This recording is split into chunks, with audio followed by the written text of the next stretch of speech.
Okay. Well, again, just welcome everyone. I'm so excited that you all are here and get to hear the information that's going to be shared tonight and get all of your questions answered. We were so impressed by the list of questions that you all submitted. So really excited to dive into that. My name is Susan Arnold Christian, and I'm one of the directors for the Research and Impact team at SHIP. And one of the projects that I get to work on is the Future Grads Mentorship Program.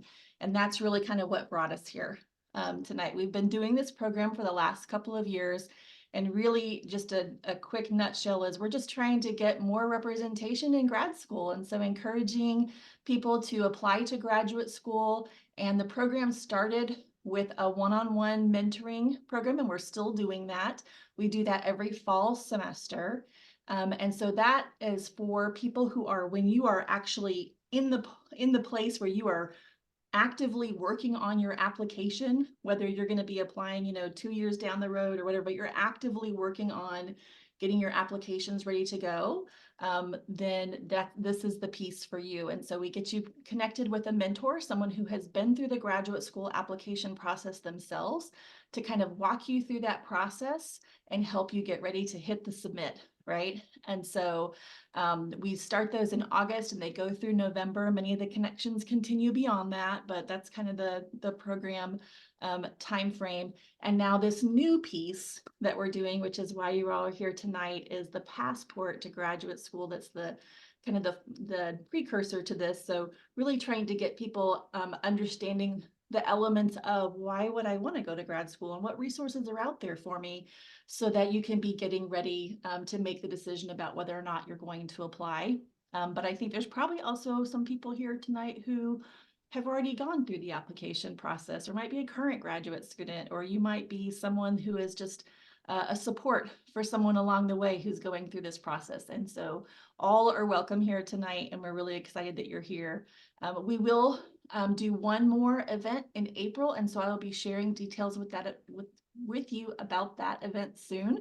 We just don't quite have it nailed down yet, but we will follow up with information about that and a recording for this event, so you can refer back to it. We also did an event last month, and so I'll share the link for that recording if you didn't get to join us for that event as well. That was just kind of about the application process and advice for that process.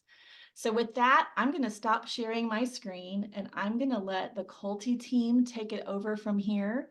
And I look forward to hearing the discussion and all the questions. Thank you so very much, Susan. And of course, thank you to SHIP for connecting with Coltie and then giving us this opportunity.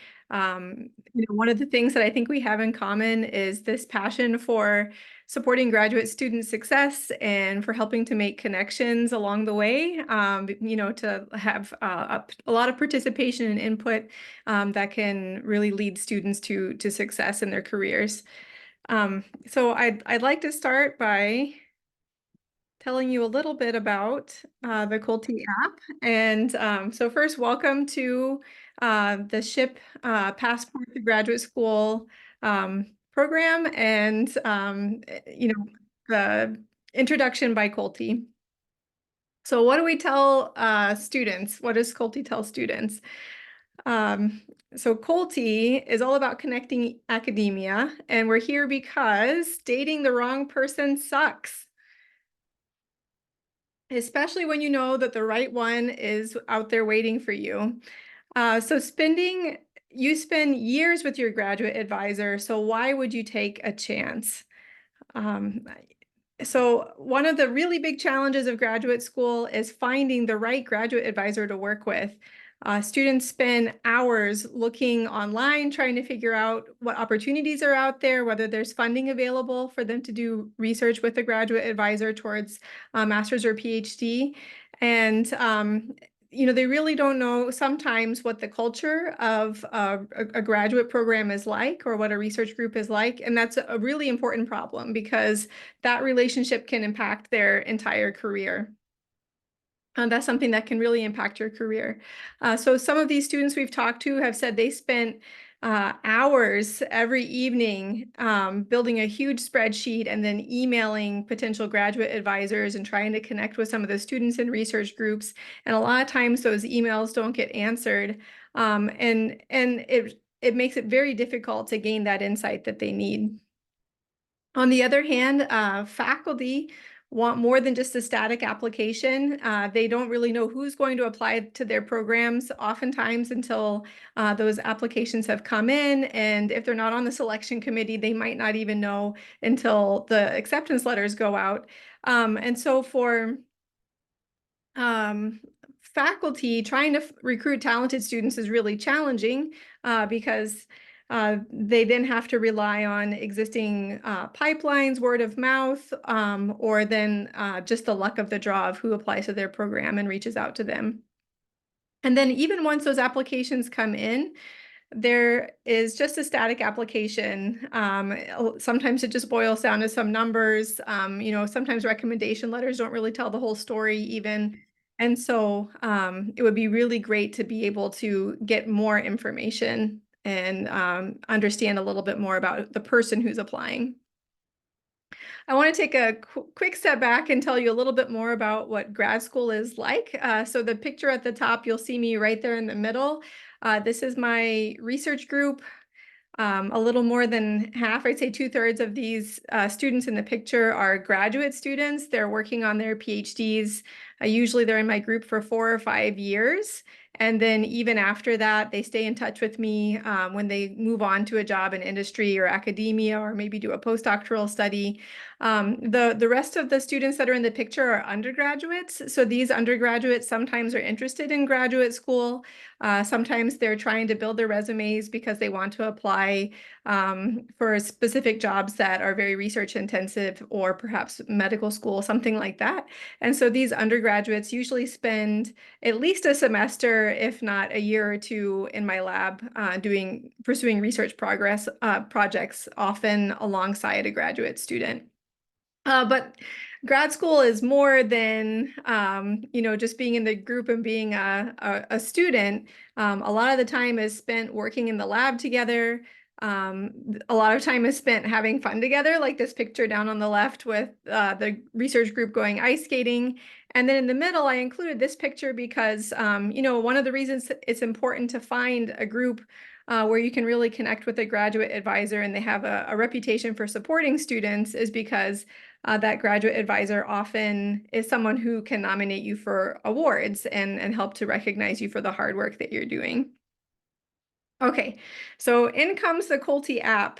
So the idea behind the Coltie app is to allow for information that's really relevant about students and faculty to be readily consumed. So faculty and students create profiles in the app. This is my profile. And then we have a matching algorithm that suggests potential matches between graduate advisors and prospective graduate students, and then the app provides an avenue for them to connect. And it's really like a mashup of something like an academic Indeed, a matchmaking app like Bumble, and then something like Instagram, because we have a video feed where new ideas and research results and even stories about graduate life can be shared. So this is a place where you can learn about graduate school and build new connections. I'm going to play a short video so you can see what's in my profile. So as a faculty, you can check out the publications, recent publications from my group. Faculty can post open positions. So if they're looking for more graduate students to continue to grow their group, that information can be there on the app. And then for every profile, you can add a profile video. Hi, my name is Robin, and I'm an associate professor. So these videos are in the feed. As an international student, when you're looking at universities and when you're applying, especially if it's a country you've never been to. Selecting a grad advisor is an important decision because this is going to help direct your career. This person should. Hello, everybody. There's someone you might Buenos recognize. dias from the SHIP conference here in. So once you've made those connections, then they can be added as contacts on your contacts page. And then it's possible to also chat in the app. So this is a student who's currently researching in my group, and I'm connected with her. She's also looking for RAU positions for this coming summer. So she's put that on her screen. For a student, When a prospective graduate student makes a profile, I'm best showing how you can share your profile. It's possible to upload new content, including things like a resume or a video resume. I'm Atit Chandra, a PhD scholar in Department of Civil Students Engineering. can also check out the feed and see presentations from other students, as well as interviews with existing graduates, current graduate students and faculty, but they also get suggested matches. So these are faculty who've been suggested to this student, and there's an option at the bottom to request to connect. Okay, so that's a quick view of how the app works. Some of the other things I didn't show are a little bit more detail on the saved page. There are profiles that you saved, requests that you might have sent out to connect, or incoming requests from faculty or from peers. And in this case, your contacts are here at the bottom. And then on the chat page, it looks like this, and it's possible to you know, ask questions from faculty, and soon there'll be the ability to make a referral. So faculty can refer students who are interested in their group to their current graduate students, so that they can have their own conversations in the app and learn a little bit more about what the group culture is like and what expectations are. So things that are coming up are the ability to refer and connect with your research group, connect with potential mentors, find collaborators for research, whether you're doing research as an undergraduate, as a graduate student, or as faculty. And then as we grow the Coltie family, our goal is to have both job and internship opportunities there on the app, and to really stick with you throughout that pathway through graduate school and beyond. Okay, I wanted to tell you just a little bit about the team. So our team of co-founders is Anuj Sharma, myself, Robin Anand, and then Tony Thrush. Both Anuj and I are faculty who advise graduate students, and you know, Tony has a lot of experience, like working within the university, working with students, and also expertise in UX design and marketing. And then we have several other team members who have really brought in the expertise that we need to develop this app. Okay, so if you're interested in learning more about the Coltie app, you could scan our QR code and follow us on LinkedIn. If you're interested in downloading the app and creating a profile to check it out, the QR codes there are for Google Play and for the App Store. Another opportunity that I wanted to share with you is to start building your connections in the Coltie app. So if you scan any of these QR codes to connect with Anuj or myself, who are co-founders, or with Carolina, who is one of our panelists, or with Bhaskar, who is a professor in mechanical engineering, who is very eagerly looking for two graduate students to join his group in the coming year. Then when you scan those QR codes, it'll take you to the App Store to download the app.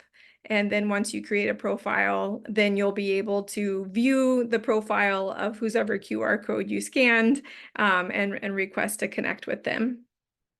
So I would be more than happy to connect with you. Please don't hesitate to do that. All right. With that, I would like to introduce our panel for this evening. So, of course, one of the big things that we're all about is making connections and also helping students, you know, find their path. And so we have a very diverse group of panelists, different experience in different areas of engineering in particular. So I'd like to briefly introduce them, going from left to right. So we have Dr. Yamil Colon, who is an assistant professor of chemical engineering at the University of Notre Dame, or Notre Dame, depending on if you want to pronounce it in the French way. Carolina Colon, who is a graduate student in bioengineering at Georgia Institute of Technology. She's also one of the 2023 SHIP Star Award awardees. Gian Crespo, who is a graduate student in mechanical engineering at Georgia Institute of Technology. Antoine Shimon Farah, who is a graduate student in chemical engineering at the University of Texas at Austin. Dr. Maribel Vasquez, who is a professor in biomedical engineering at Rutgers University and a longtime friend of mine from our research community. And Dr. David Myers, who's an assistant professor in biomedical engineering also at Georgia Tech. And then Dr. Alicia Santiago Gonzalez, who is a program officer in the National Science Foundation, particularly in the Division of Research on Learning, which is particularly relevant to our conversation this evening. So thank you all to the panelists for all of you for being willing to join. I'm going to ask you a quick question. Maybe just tell us a couple words each. Maybe we can go in the same order. Tell us a little bit about what you do and why you decided to join the panel. Sure, I guess I'll go first. Right. So in terms of what I do, for research, I do molecular modeling of materials for all sorts of energy applications. Currently, I have 10 graduate students working in my group, and I have 4 undergraduate students also working in my group. The reason I'm in this panel, right? So I also went through the graduate school process, and now sort of I've seen it from multiple sides, right? I've been the one applying, and now I've been the one sort of judging the various applications. So I have a particular perspective on what makes a good application, and so yeah, happy to help and answer any questions that we might have. Hello, everybody. My name is Carolina. What I'm working on right now, I'm in my second year of my PhD, and I'm trying to merge my undergrad field of aerospace engineering with cell manufacturing by doing like cell therapies for astronauts and long-term space mission. Why I'm in this panel, I'm a first-generation college student. I started in community college and have worked all my way through grad school. So I want to like show people with untraditional paths that like grad school can be for anybody that wants to do it as well. Hi everybody. My name's Gian. I'm a 5th-year mechanical engineering student at Georgia Tech. My research looks into the effects of fluid mechanics in trauma and hemorrhage, and how fluid mechanics determines how injuries can stop bleeding during surgery or during injury. Why am I in this panel? Mostly because Carolina asked me to, very nicely.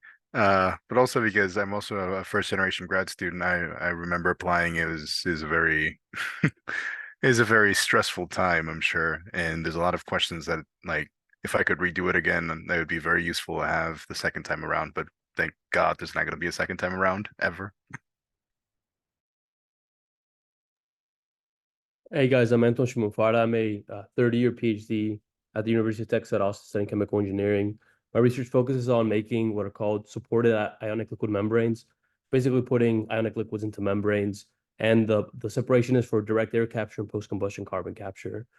So I guess while I'm in this panel, I was heavily involved in SHIP as an undergraduate and also as a graduate student. And so I'm obviously I love SHIP's mission, and I'm hoping to hopefully get some perspectives on going through the grad school cycle in terms of applying, and I feel like a lot of has already been said, but yeah. Hello, everyone. I'm Maribel Vasquez. I am a professor of biomedical engineering at Rutgers University in New Jersey. My research lab works on microfluidic devices, particularly for studying vision loss or preventing vision loss from diabetic retinopathy and age-related macular degeneration. I am on this panel because I did absolutely everything my professors told me I should not do if I wanted to be a professor.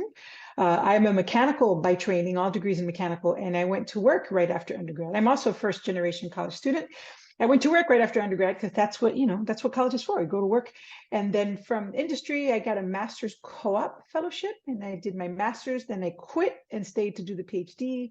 I founded a department in a minority serving institution, and then I moved to a research one. So I did a lot of different things. Again, I like to tell students, doing academia, you have to do it on your own terms and you have to be intentional about it. Don't feel like there's only one path for it. But having said that, the application process is unique in and of itself. And I've seen it from the application side, from the faculty side, getting grad students, mentoring grad students. Hi, everyone. I'm David, assistant professor of biomedical engineering. I'm also a mechanical engineer by training. Whoop, whoop. Sorry. But anyway, my lab studies sensors. So we're really interested in how do you get information out of living systems. And then I joined the panel because A, Carolina asked, but then B, I'd also, I feel like there's a lot of hidden rules with applying to grad school, and I'd love to help make this more accessible. Hola, I'm Alicia Santiago, and I'm probably the only I'm not an engineer. I'm actually, my degree is in developmental neurobiology. I did lots of interesting, cool research on how the brain develops, and I'm in this panel because I was born and raised in Mexico City. I came to this country as a foreign student, and my dream, of course, was to become a researcher. And it was very interesting because I was totally clueless about GREs and how to apply and how to go about it. So if there's anything I can share in terms of my experience, it was a while back, but I would love to make somebody's life easier when it comes to applying, and I'm happy to share my experience and tips and all the fun stuff, and maybe things that weren't so fun, right? But here I am to help. I'm super excited and happy to be here, and thank you. Thank you. Thank you all so much. All right, so I'd like to share some of the questions that were submitted by the audience for our panel discussion. And I've organized them around themes because we had just so many questions. So you'll see the theme at the top and then the questions underneath. So this set of questions is all about deciding to go. And I think one of our most fun questions is the one that starts it off. How do I convince my son to attend graduate school? Besides getting him to sign up for the Coltie app. Maybe we can combine that also with the second question. You know, what reasons would you give? What are good reasons to attend graduate school? Should we go in the same order, or? So in random order, anyone can jump in, maybe one or two. I think I have at least, if I were to answer this question as somebody that has had to mentor high school students and undergrads that were there because their parents wanted them to be there, I think the answer to that is don't. Right? I think the exposure is a good thing, and knowing what these things are is a good thing, and there's a lot of ways you could do that, and I think other people in the panel probably be more knowledgeable in that, but it's not something I would force, because there is a drastic difference between somebody who is, inquisitive and wants to know and is there because they care about it, versus somebody who's there because my dad said I have to be here this summer. That's my 2 cents. Yeah, so it takes a lot of personal motivation. Yeah, I guess one thing I can add is one thing that I had in terms of a misconception for grad school was I thought, you go to grad school to become a professor. I think that's a very common misconception. I'm, at least at the moment, I've been 100% set on industry. And, any of my friends that aren't engineers or aren't, in grad school, anytime I tell them I'm doing a PhD, that's the first question they'll ask me is, oh, so you want to be a professor? So I feel like, I guess that's one way to also talk about a PhD is it opens a lot of doors in industry. Like, for example, I've done a few internships with a petrochemical company.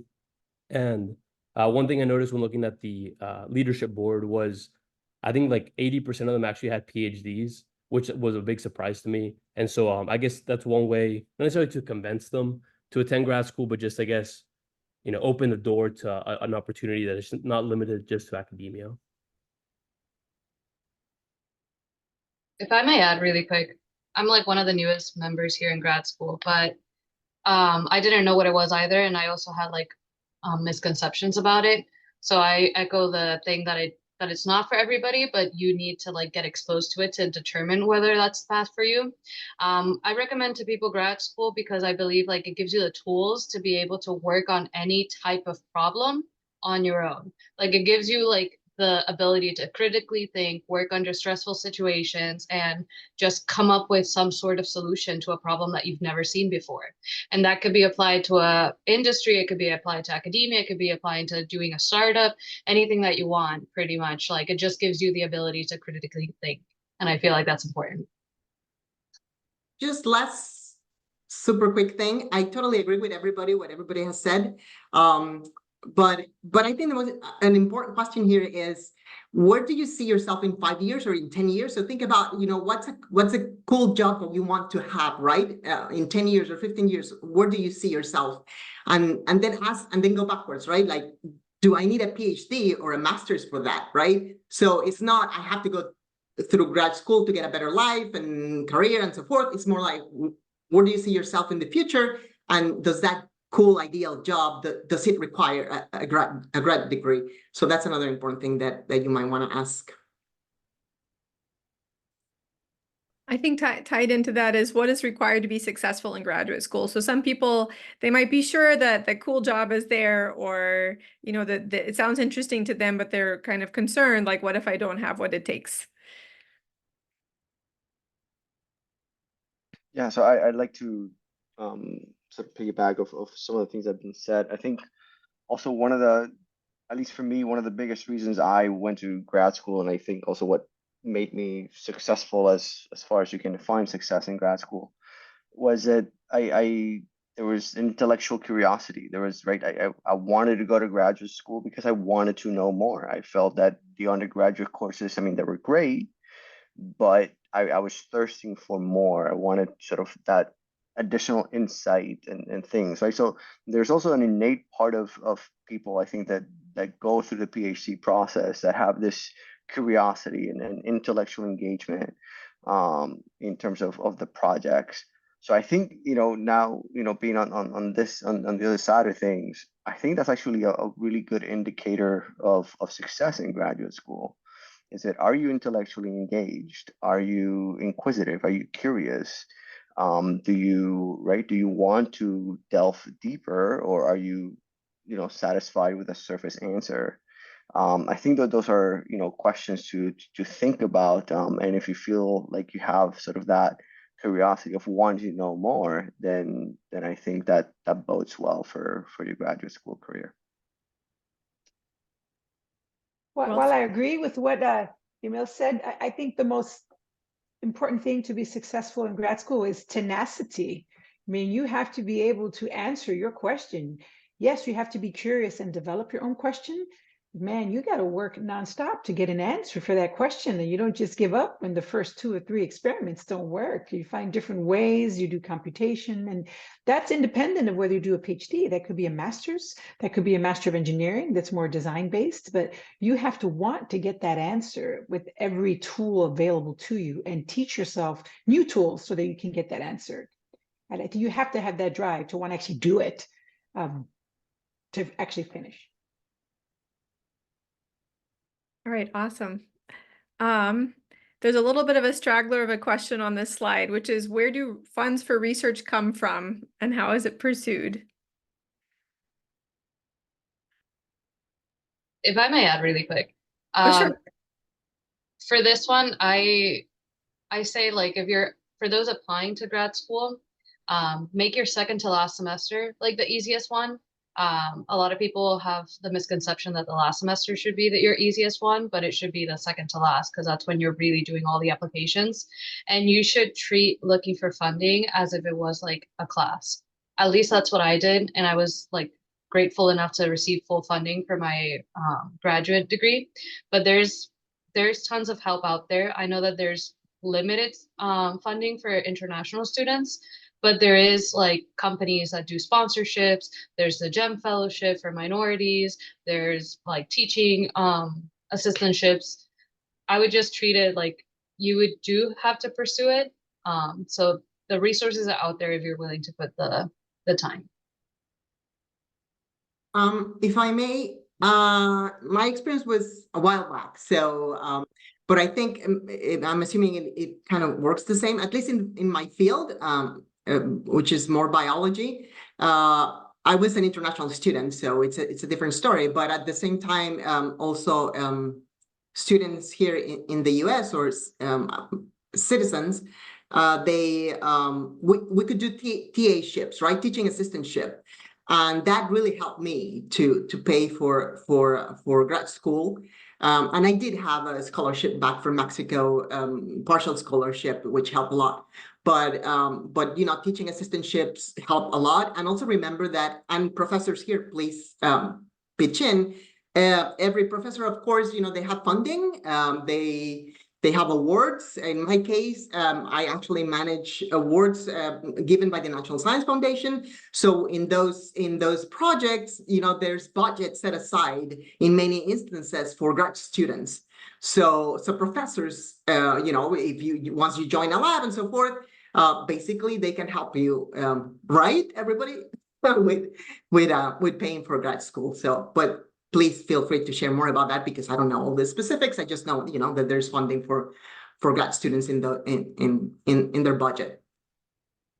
Yeah, absolutely. So in general, if you're pursuing a PhD in STEM, you will be paid for pursuing your PhD degree. It's right. You're going to be given a stipend, and that stipend comes from funds from your PI.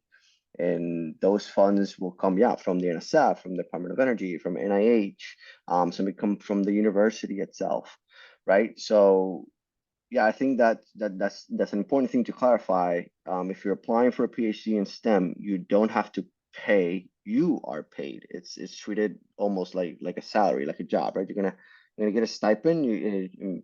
Right? You're also gonna get health insurance. You're gonna get all these things associated. And if the place that doesn't, then run away. Right, you should look out for yourself and your interests. In addition to that, there are other opportunities and fellowships, like there's the NSF Graduate Research Fellowship Program, right? There's the GRFP. There's DOE also has, right? It's the NDSEG. So there are other fellowships that come with outside money, and that is advantageous in multiple ways. One, a lot of those fellowships pay more than the stipend you would normally receive. And two, since that money is coming from an outside entity that is not tied necessarily to your PI, that means that you have ultimate flexibility when it comes to choosing PI and choosing a project. So, right, those are all things that you want to keep in mind. But I guess, just to kind of wrap it all up, you will be paid to pursue a PhD in most STEM for most STEM degrees at most institutions. So I think it's also good at this point to delineate that there are a couple of ways to get paid. One is the teaching assistantship, the other one is a graduate assistantship.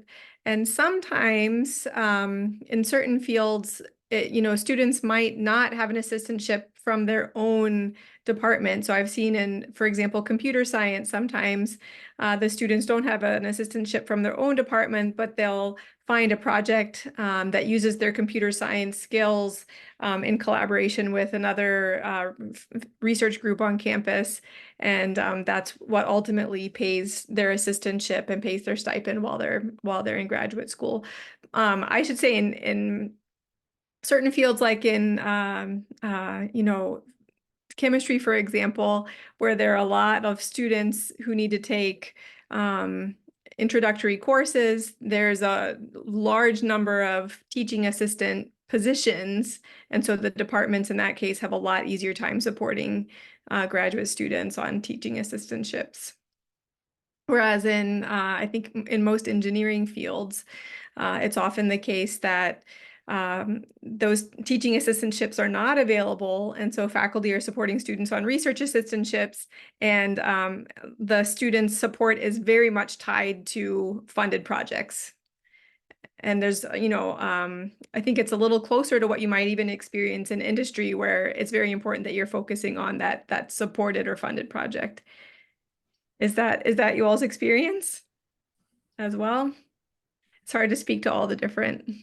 I was gonna jump in and say one thing that can be nice is if you've never been in the graduate environment, it can be really frustrating when you send hundreds of emails and maybe only get 5 responses. Part of it can actually be explained by this exact challenge, which is we can only hire based on research funds that we have available. And if there's no research funds available, some faculty just choose not to respond. So it may not even be you. It just may be that they just don't have money, and they're so booked trying to get money, they don't even have time to respond to you. So. Yes, that's true. I think a lot of faculty would say, okay, I typically take about 1, or I typically take about 2, something like that, students per year, or it might really vary from year to year depending on which grants have been funded. You should Okay, also say that a lot of times it's not up to the PI, it's the graduate committee who does the main admissions. So you can email 100 professors, but maybe only 5 of them are actually involved in getting the entire incoming class. And as we said, for example, next year I already have my 1 student, so I don't need to be, I am not part of the committee for who else is coming in, right? Because I already have my 1 student allocated and committed. So it's not, the rest of the committee is the one who does it. Usually there's a graduate officer who's in charge of that. so that is another distinction between different departments that I've seen, is some departments have a whole pool of graduate students that they admit, not really assigned to any faculty or research group. Sometimes those students have made contact with faculty in advance, but many of them haven't. And then in other departments, it can be the complete opposite, where students come in through a direct admission. As soon as they come to campus, they're in a research group and they've already made that arrangement ahead of time. And there are things in between, like rotation systems, where students get to try multiple labs. So that's something to ask about when you're applying or considering graduate programs. Okay, let me move on to the next topic, which is making it work.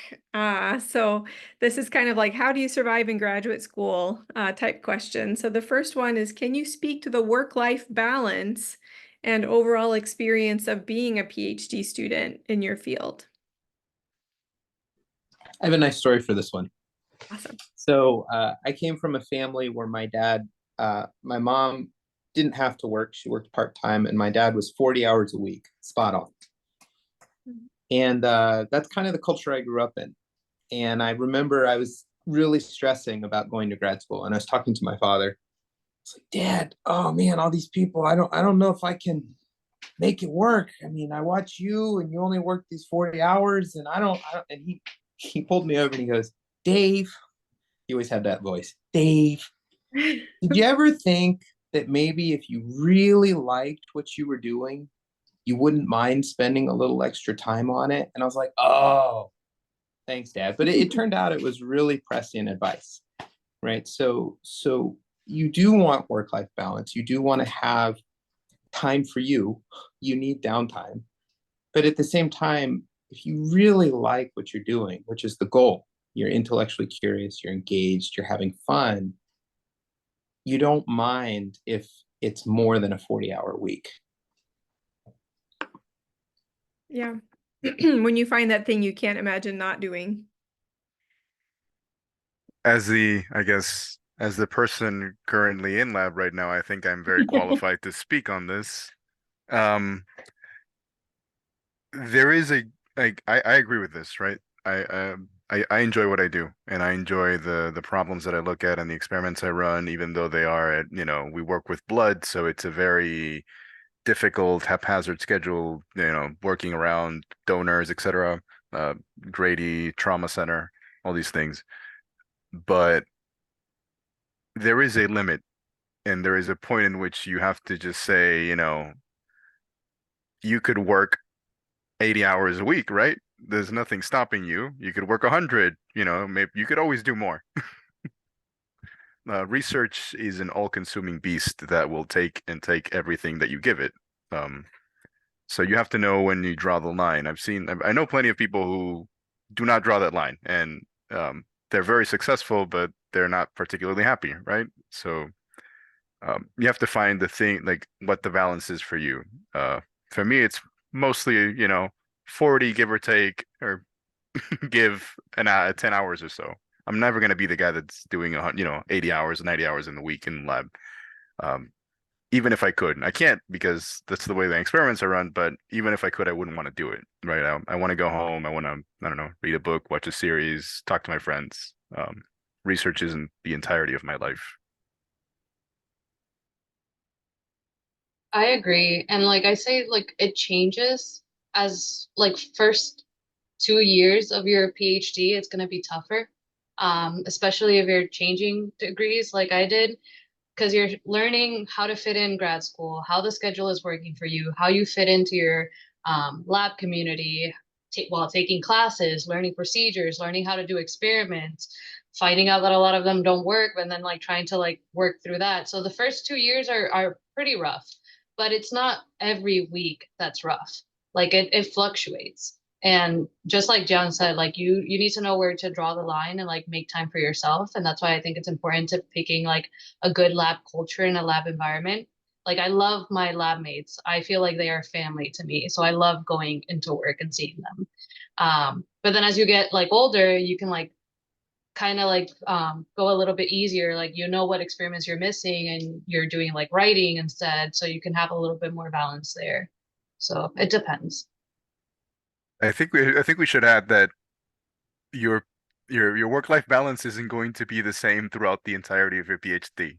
That is going to change extremely. Like, I can point to a 4 or 5 month period where I was studying for quals, taking 3 classes, trying to do research, writing some fellowship like applications at the same time, and I just don't remember how I slept. Um, Now I just run my experiments, go home, you know, run a D&D campaign with my lab mates. It's nice. Awesome. One of the questions that we had was, is it possible to go to graduate school while working in industry full-time? Have any of you done it? So this might be master's, might be PhD.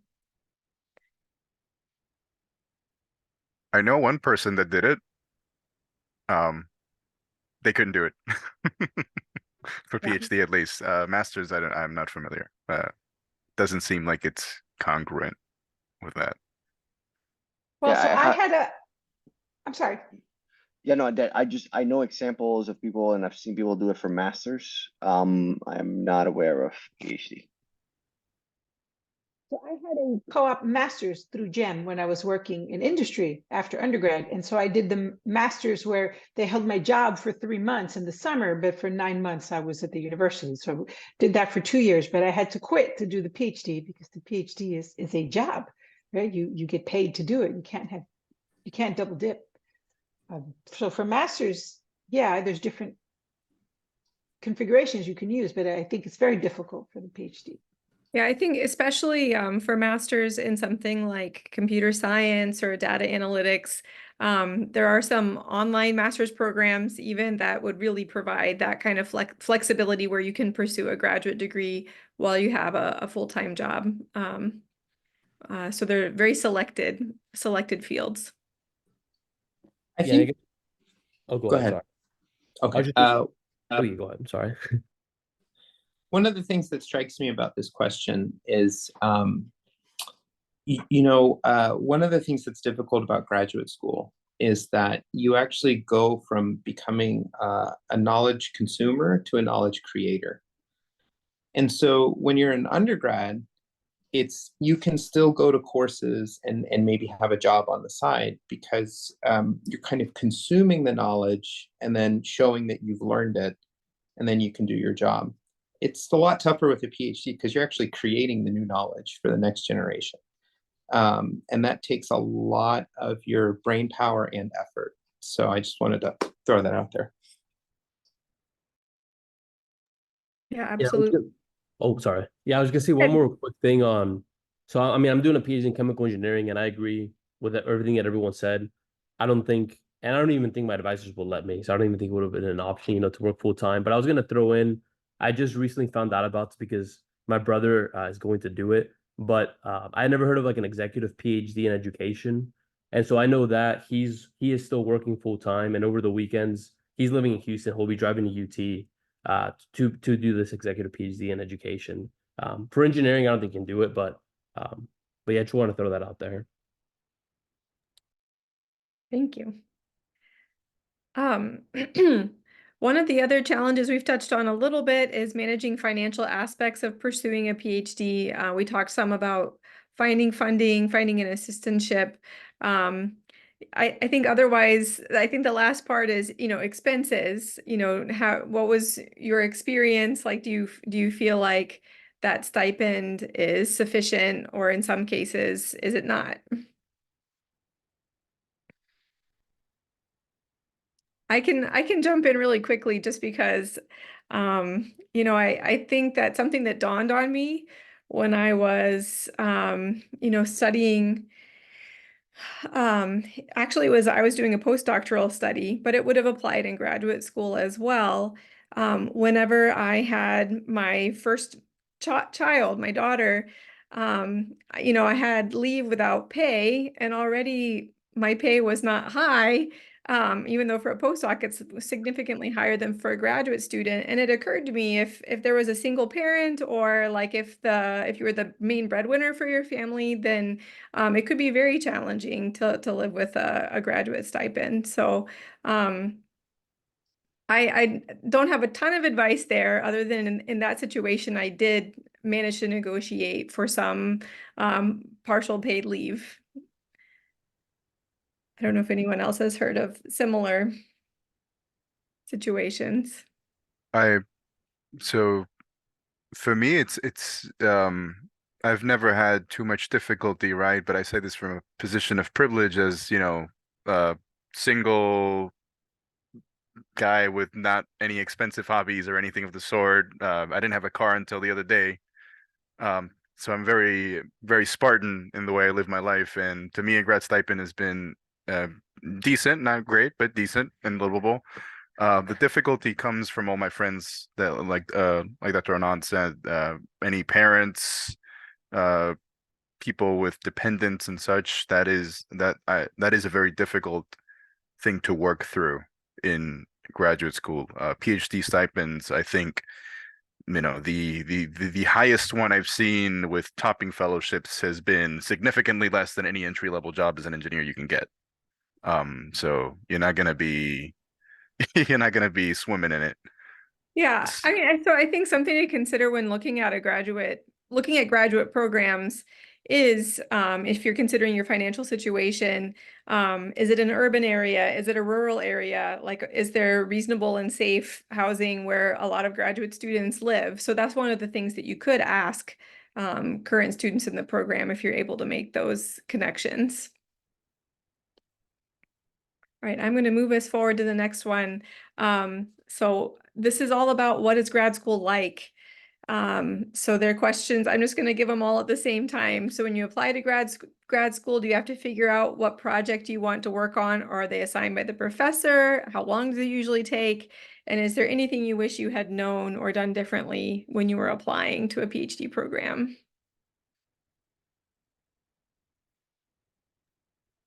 I don't want. Oh, go ahead. Please. Oh, all right, really quickly. What was super helpful for me was and I think, Robin, you talked about this earlier, it's rotations. When I was really fixated on working with this one particular professor, because I was very much interested in his work, but it was very interesting. I ended up not working in his lab, and mainly it was because I had an opportunity to do rotations, which allowed me to, to see what other labs were like, what the research was like, and there were lots of really interesting and exciting things. So I think that works really well. So I would suggest not to stress out too much about, it's important to have a goal and a theme and something and an interest, right? But it's really cool once you get there, the variety of projects and interesting research that it's there. And in my case, it was cool because we had to do these rotations. That was part of the grad program experience. You had to work in a lab for some time and then jump to another lab and so forth. And then you could choose, where you wanted to work.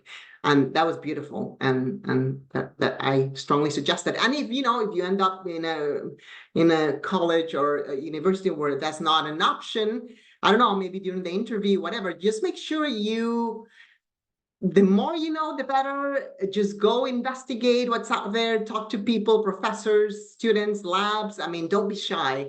Go for it, investigate what they're all about, and that's always very useful. Now, I wanted to mention rotations sound great. Some schools and departments do not do rotations, so you are out of luck. Sadly, that is the case here. So this is a very interesting. I used to like handle graduate recruitment here at Georgia Tech, and we have a lot of students and we have a lot of professors. We have about, at least the ME department at Georgia Tech has, I think, about 110 faculty, like research faculty. So there's a great difficulty that comes in managing all these moving parts when you're applying to graduate school, right? It's an n-body problem in the sense that there is you, what you want, your professors, what they want, and then there's this third Venn diagram of funding and projects that don't necessarily coincide with any of these other things, right? You can love a professor, they can love your profile, everything you've done, they just don't have funding. And that happens, or they just don't have funding for that specific project that you want to do. I think it's very important during this process to not get enamored with either a specific school, a professor, or project. You can obviously should have a field of interest and things that you want to do in that field, and like some niche that calls to you, but saying I want to do this, I want to do this project with this professor at this school or bust is a very easy way to get yourself feeling disappointed with for things outside your control, right? You could be the best candidate and it just couldn't happen. I do remember narrowly boxing myself in, and one of the visits that I went on, I remember meeting a professor who I thought was just so interesting, really nice. I sat across from him at dinner, cool things he did in his lab, and I just thought, well, I don't know who he is, and someone had recommended to me certain other professors, specifically in electrochemistry, which is an area that I was interested in. And later in my graduate career, I realized that this was the person who basically invented and championed capillary electrophoresis, which became something that I was super interested in. And I didn't even consider him as a potential graduate advisor. So it's good to keep your options open. Another thing that really swayed me was when I visited a couple of different schools. I won't name which ones are which. One of them, the vibe I got from the students is that they were just, kind of heads down, eyes bloodshot, didn't really go out much. If I asked them, what do you do for fun, kind of thing. And another, the place I ended up going, I should say, is, I went to University of Texas.